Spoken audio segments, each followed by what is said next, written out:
परम पूज्य गुरुदेव की जय। मित्रों, आप लोगों ने महाभारत अगर नहीं भी पढ़ा होगा तो टीवी पर महाभारत सीरियल आप लोगों ने अवश्य देखा होगा। उसमें आप लोगों ने यक्ष प्रश्न भी सुने होंगे।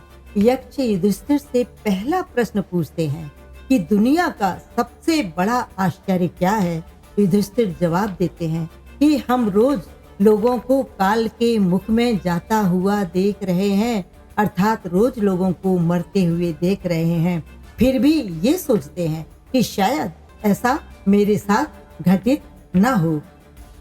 व्यक्ति मृत्यु से थोड़ा भयभीत भी बहुत रहता है, क्योंकि बचपन से हम मृत्यु के विषय में बहुत कुछ सुनते चले आए हैं और वो धारणाएं धीरे धीरे करके वो मेरे मन में घर करती रही हैं। जैसे हमारे पूज्य गुरुदेव शांति कुंज के संस्थापक श्री राम शर्मा आचार्य जी ने भी लिखा है कि जब प्राण शरीर से निकलते हैं तो ऐसा लगता है जैसे सैकड़ों विषैले बिच्छुओं ने शरीर में एक साथ डंक मार दिया हो। उन्होंने आगे पुस्तक मृत्यु के पश्चात हमारा क्या होता है उसमें उन्होंने ये लिखा है कि मेरे मुस्लिम भाई भी मानते हैं कि कांटों की बाढ़ है और उस पर मलमल का दुपट्टा डाल दीजिए और फिर उसको खींचिए। खींचने के पश्चात आप ये देखिए कि उस दुपट्टे की हालत क्या होती है। ठीक उसी प्रकार से हमारे शरीर की हालत होती है जो प्राण निकलते समय होती है। तुलसीदास जी ने भी कहा है, जीवत मरत दुसह दुख होई।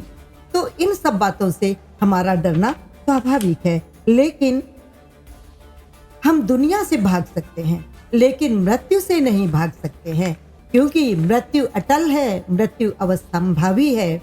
जातस्य ही ध्रुवो मृत्यु, जातक की मृत्यु निश्चित है। तो न जन्म कुछ न मृत्यु कुछ, बस इतनी सी बात है। किसी की आंख खुल गई, किसी को नींद आ गई है। मृत्यु और जीवन ये निरंतर चलते रहने वाली प्रक्रिया है, जब तक कि हमको मोक्ष प्राप्त ना हो जाए। अब ये मृत्यु है क्या?